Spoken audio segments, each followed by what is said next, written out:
Thanks for joining us. I'm Megan Roberts. For the first time in its history, a national organization that works to support Inuit artists has an Inuk executive director. The Inuit Art Foundation offers grants to artists and also runs the Inuit Art Quarterly magazine, which highlights and promotes the work of Inuit artists. Lindsay McIntyre is an Inuk filmmaker who's taking on the position. She says part of the reason she wants the role is to help support Inuit. McIntyre says Inuit face barriers, including racism, the cost of living, and hesitancy, taking up space or asking for help with their work. It's not even about leveling the playing field. It's about celebrating and ensuring that Inuit artists can be everything that they want to be. There's an incredible wealth of knowledge and of talent and of love and joy and beauty in the North. McIntyre says she's still onboarding at the moment, and she's grateful and honored for the opportunity. A Yukon nonprofit organization says more money is needed to provide critical services on weekends, as well as to retain critical staffing positions. Blood Ties for Direction Center has been operating only on weekdays since an incident in April. It led to the evacuation of the building in Whitehorse and the closure of the center for a few weeks. The center's executive director says the incident was hard on staff, and it's becoming more and more difficult to retain people. Blood Ties for Directions provides supervised consumption services for people who use drugs, among other services. The center extended operations from 5 days to 7 days a week in 2024, and the executive director says after that, their visit numbers tripled. And it's not that the weekends are necessarily the busiest time of the week, but I think having that consistency of service creates a habit for people where this becomes part of their daily routine, a place that they go. They know that it's open every day of the week and sort of are able to go there. So we do find that having Saturdays and Sundays is so critical to that service. And of course, overdoses happen 7 days of the week. And every day that that site is closed really weighs heavily on us because these are people that we care about. And without supervised consumption, they're often using alone or in spaces where they're not monitored. There aren't people who can respond in overdoses, and that puts their lives at risk. These are preventable deaths, and the Yukon has had far too many. Alhus says she's been in conversation with the Yukon government since May. The organization is hoping to receive an additional $130,000. Members of the Yukon Fire Service now have access to a national mental health service. The Yukon Fire Marshal's Office announced a partnership with Wounded Warriors Canada earlier today. Wounded Warriors is a non-profit organization that provides mental health support to first responders in Canada. The Association of Yukon Firefighters and Chiefs is also involved in the partnership. The agreement provides firefighters and their families access to free online counseling, education, and training. The services are also available to retired firefighters and their families. More specialized programs will require funding from municipalities or the Yukon government. It'll be up to local fire halls to determine which services they need. An immigration consultant being sued by a former client has filed her defense to the Yukon Supreme Court. As Gabrielle Plonka reports, Maggie Ozen denies doing anything wrong. In her statement of defense, Ozen denies exploiting Franklin Lee under the guise of helping him immigrate to Canada. She also denies misappropriating Lee's money and lying to him. Lee's lawsuit centers around Ozen's immigration consultant business. Lee claims he was told to invest hundreds of thousands of dollars in a dry cleaning venture, only to learn later that his business partner, who Lee says abandoned the business, was Ozen's brother-in-law. Lee claims he was trapped in the business and no closer to immigration. Lee filed for $471,000 in damages plus other costs. Ozen says that's excessive. She denies that Lee is entitled to anything and says Lee shoulders some blame for failing to mitigate his losses. Ozen's defense asks for the lawsuit to be dismissed. Gabrielle Plonka, CBC News, Whitehorse. A new nonprofit launched in Inukjuak, Nunavik this week. It looks like a business, but it isn't. A Sarvik is a simulation of a real business meant to give people hands-on experience in an office setting. The company will virtually sell and buy Inuit art, but the transactions aren't real. They're designed to train participants in roles like office clerk, receptionist, or accounting clerk. The manager of a Sarvik says the venture plans to interact with other nonprofits. Sakdik will be selling Inuit art virtually from Ilagisak. We'll have our own catalog that could be purchased by other practice enterprises, so we'll be exchanging items. A Sarvik is now recruiting participants to start at the beginning of September. Trainees will spend 15 weeks gaining hands-on experience, and after, they'll be supported in finding a job. A company in Canada's southernmost region has installed solar panels in some of the country's northernmost communities. It's part of an effort to reduce reliance on diesel fuel for power generation. TJ Deere has that story. Power in Nunavut comes mainly from diesel fuel, shipped up during the summer sealift season. Depending on where the community is, they may only receive one delivery each year. But a company from Windsor, Ontario is working to change that. Over the past 4 months, Green Sun Rising has installed solar panels in 4 communities in Nunavut's high Arctic. They've been installed through a Quillic Energy Corporation program, where the electricity generated is bought by the corporation and sold back to communities. Klaus Doring is the president of Green Sun Rising. He says the company has built relationships with communities across Inuit Nunangat. Starting in the Northwest Territories, we worked our way across the north into Nunavut and Nunavik and Nunatsiavut, etc. So by now, all Inuit land settlement organizations are clients of ours. One of the communities where panels have been installed is the northernmost in the country, Grise Fjord. Figures from the company say the panels there can generate more than 99,000 kilowatt hours of power per year, but the territory's power supplier has placed limits on how much of that power can reach the community. David General is Grise Fjord's senior administrative officer. He says it's disappointing that the community can't take full advantage of their system. The federal government obviously is really pushing hard on, alternative energy. So a lot of money was invested by the feds in the system. But also we invested a lot of time, and every project takes administrative work. And in a community where food is very expensive and flights don't frequently come and go, that limits the revenue from generating the power. Doring says they're also not happy about the limits, but he says there's a reason for the cap, giving time to adapt to the system. The main point is that as experience builds up and as confidence builds up, let us go back and open up the numbers. And ideally, I would like to see no restrictions in the future, but that's going to be a journey. The Quillic Energy Corporation did not provide a comment by broadcast time. TJ Deere, CBC News, Iqaluit. As I looked upon the battlefield in front of me, a German star shell lit up the desolate landscape. I watched as a bullet smashed through the bridge of my nose and left me to the mercy of the darkness. I worried I would be dependent on others for the rest of my life. But Sir Arthur Pearson and the staff of St. Dunstan's had other plans.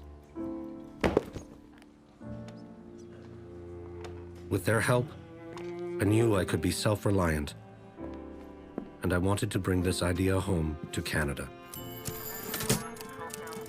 I wanted Canadians to know that we could hold jobs, that we could contribute,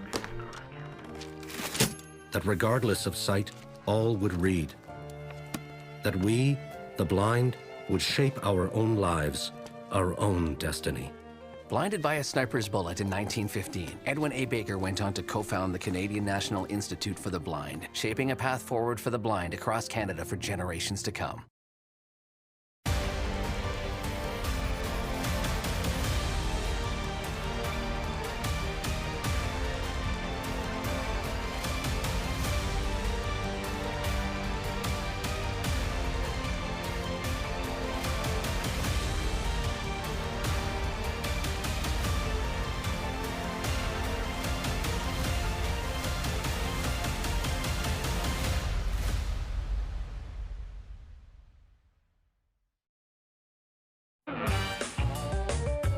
The future is everything.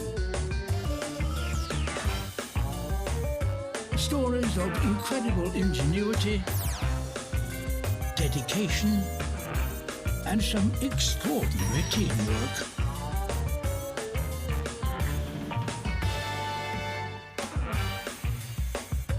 This is parenthood.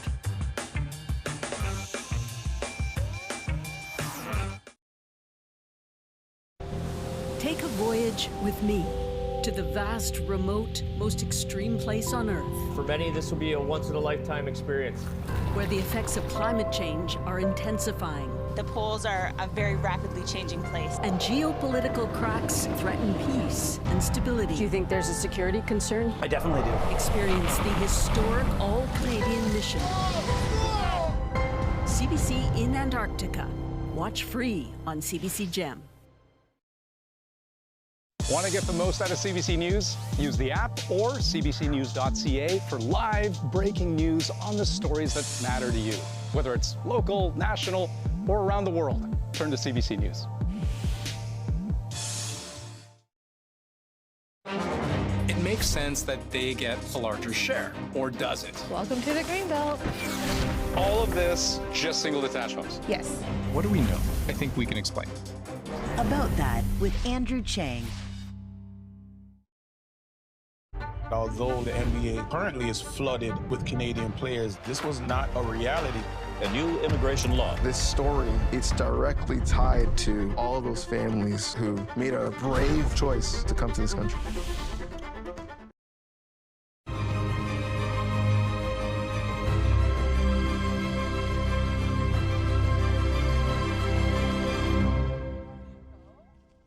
It was another busy day at the Canada Summer Games.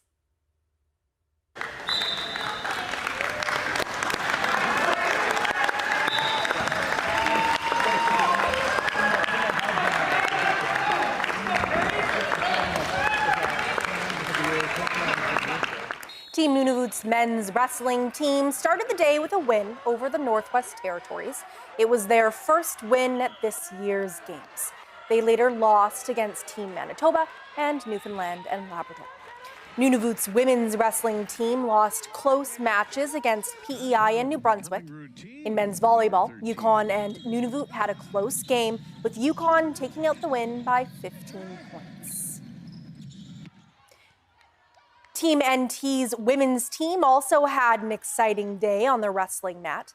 Hannah Bikeli from Gummatee says the competition is tough, but you can achieve things when you put your mind to them. I feel like as a Clecho girl, I have like a lot of strength, and like I feel like if I keep trying, then I'll get a win, and it just felt like more fun. And CBC News also had the chance to speak with some wrestlers from Team Nunavut to find out more about their preparation for the Games. I like learning new moves, competing with different people. 2 months ago, I started learning new moves and learning a lot. And all of those skills are being used in the Games as they continue to compete. The Canada Summer Games run until August 25th.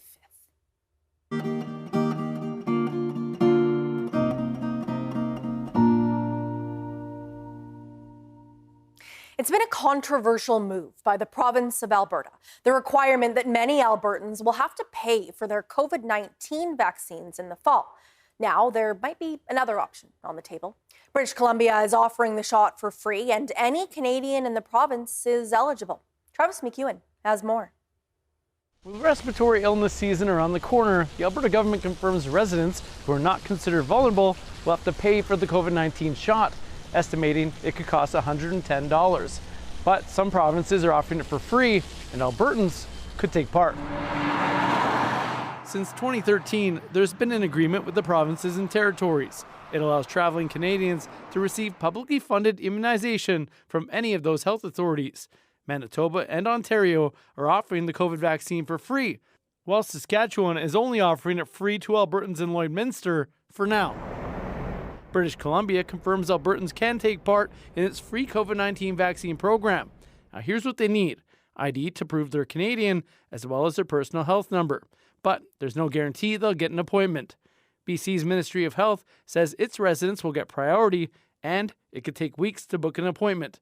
It'll have to be at a public health unit, not a pharmacy, and not all locations will offer the service to non-residents. Alberta's premier says charging for the shot is about preventing large amounts of vaccines from expiring. We'll try it this way. This year we are trying to mitigate costs because it is an expensive intervention. We don't pay for every vaccine. The shingles vaccine, for instance, we don't pay for. The RSV shot, we only just started paying for it for those over age 75. That's a $300 shot. When people go traveling and need a yellow fever shot, they pay for that themselves. So we don't pay 100% of the cost of every vaccine. So we're just trying to align our approach on COVID with the same approach that we're taking on RSV. Some public health experts wonder if access to the vaccine can be improved while still preventing shots from being wasted. We could still have people pre-register or sign up for vaccines, but simply not charge them for it. And that way we would have a much better estimate of the doses we need, the distribution in the province, and fewer vaccines would be wasted. Alberta recently reinstated free COVID-19 shots for healthcare workers. Some doctors are pushing for the province to offer it for free to all. Travis McEwen, CBC News, Edmonton. In Newfoundland, Paddy's Pond fire near St. John's is now under control, and Martin Lake fire in the central region is being held. But the largest fire burning in the province, Kingston Fire, remains out of control. More resources are being deployed to fight that fire, and as Katie Nicholson reports, that includes a new tool from Canada's aerial firefighting arsenal. All right, so behind me is the Kingston Fire, and you might see up there a line of water bombers. Today, the province is launching what it's calling a full aerial assault on this fire. And in addition to water bombers, there is something of a new addition to the Canadian wildfire fight that's been participating in the fight here in Newfoundland for the first time. It's called a Fire Raptor. That's the tank. Yeah. The snorkel. We hover down in the water. Put the snorkel, the pump is on the end of the snorkel. Put the pump in the water, start pumping, and the bag is collapsible, so it starts to extend. And when it's full, we carry 5,000 liters. When it's full, head to the fire. It's a retrofitted Sikorsky S-92, but with a water bladder that's attached to the undercarriage that uses a high-power hose to suck water from ponds and then spray it onto wildfires. Pilots say a few designs on this aircraft allow for better accuracy when it comes to hitting those hot spots. We have the bubble window here, so I can look down, straight down this hole. Yeah. And I can look down at the snorkel and get an accurate read on where we want the water. And properly adjust for any wind that we're dealing with. These Fire Raptors have been adapted from choppers that have aged out of offshore service but still have more years of life left in them. They're stripped of passenger seats and bulkheads, anything that adds weight so it can carry more water. They started to be used in fires out west last summer. A great power machine, precision dropping. They're amazed at what this aircraft can do. Power, speed, precision. The flight crews love it. And yes, it's in high demand. There are 2 in service in Canada right now, with a 3rd chopper being converted, but this is the first time that a Fire Raptor has been used in Newfoundland. All the focus right now is on the Kingston Fire, which of course has burned more than 200 structures. And there are hopes that the efforts today will bring evacuees one day closer to returning and rebuilding. Katie Nicholson, CBC News, in the Heart's Content Barrens. Hundreds of structures have been destroyed by wildfires in Atlantic Canada. Many more are still at risk. It's becoming the new reality for the region. As Nicholas Sagan tells us, that could mean higher insurance costs for homeowners. Trisha Murray remembers the day her home was reduced to rubble. We could see embers falling, we could see ash falling. The pine needles were hitting our house. It sounded like hail. 151 homes were destroyed when the 2023 Upper Tantallon wildfire tore through subdivisions just outside of Halifax. We were traumatized from the evacuation itself. We were traumatized afterwards by the fact that we lost everything. Murray says the insurance process took hundreds of hours, and it was 20 months before her home was rebuilt. It's a reality more people across Atlantic Canada are facing as wildfires push closer to communities. They're bigger, they're larger, they're much harder to control. When Paul Kovacs analyzed insured loss data, he found that homes damaged by wildfires in Canada were concentrated in Alberta and BC for decades until 2023. But this fire season is different. It's a national issue in terms of fires. It's becoming more of a national issue in terms of structures being lost. Besides being Canada's second worst season on record, the majority of property destruction is happening across the prairies and in Atlantic Canada.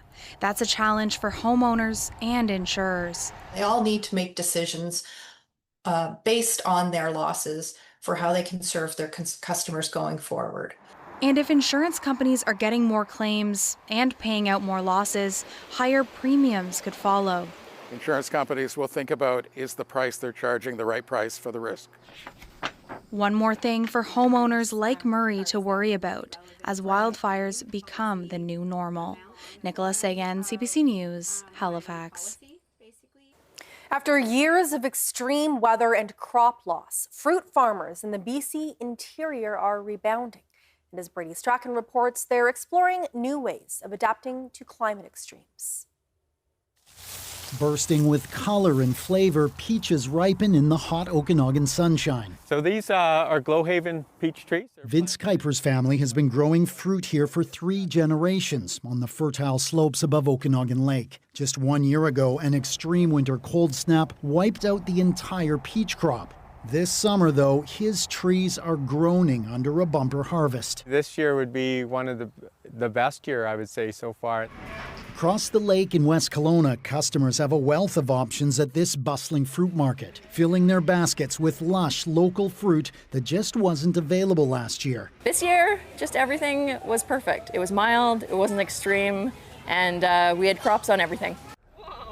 The bountiful harvest comes after several years of extreme climate and crop losses in BC, from heat domes that wilted vegetables and tree fruits to winter cold snaps that decimated cherries and wine grapes. As a whole, BC farms haven't turned a profit since 2017. The sector has seen a larger net loss every year since 2020, reaching more than $450 million in losses last year. It's pretty easy to want to quit when you have these couple of bad seasons in a row, and I think this season has kind of pulled everybody back together again. But farmers and scientists know this kind of year is rare, so they are preparing for hardships to come. This is one of the really remarkable training systems here. Researcher Kirsten Hannum is studying ways of adapting orchards to a changing climate, including the use of retractable shutters that can close to protect trees from hail or intense sunlight. It's incredibly important to consider climate adaptability, climate resilience in our research projects moving forward. From research to orchard, this work helps farmers thrive, keeping shelves full of local food. This is a great lifestyle, and if you can make it work financially, it's fantastic. Brady Strachan, CBC News, West Kelowna, British Columbia. A potentially deadly tick-borne illness is spreading in Canada, but it's not Lyme disease. Human cases of Rocky Mountain spotted fever have been reported in Ontario, Quebec, and BC. As the CBC's Jayla Bernstein tells us, the illness is treatable if you get help early enough. There's a new tick-borne illness that's spreading to Canada, and it can be deadly. It's called Rocky Mountain spotted fever. Now, the good news is that it is preventable. The same advice that applies to avoiding and preventing Lyme disease applies to preventing this illness. If you're going to enjoy the outdoors, you want to stick to well-groomed paths like this one. If you're going to go into the woods, off the main paths, well, if you're going to see long grass like this is where you want to be suiting up to protect yourself. So it's not too complicated to protect ourselves from tick bite. Proper clothing, the DIT. Then when you get back home, tick check. Shower. My laundry is going to go directly in the wash. Now, the condition, the illness, is treatable if it's caught early. Antibiotics can be used, but the key is watching out for symptoms. Doctors say if you have a fever, if you have nausea, and if you have a telltale rash, which can show up as red splotches or pinpoint dots on your skin, and if you've been somewhere where you could have been in contact with ticks, well, the advice is to consult a doctor as quickly as possible. Jayla Bernstein, CBC News, Longueuil, Quebec.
And that is Northbeat for tonight. For news anytime, go to cbc.ca/north. Thank you for watching. I'm Megan Roberts. Have a good night.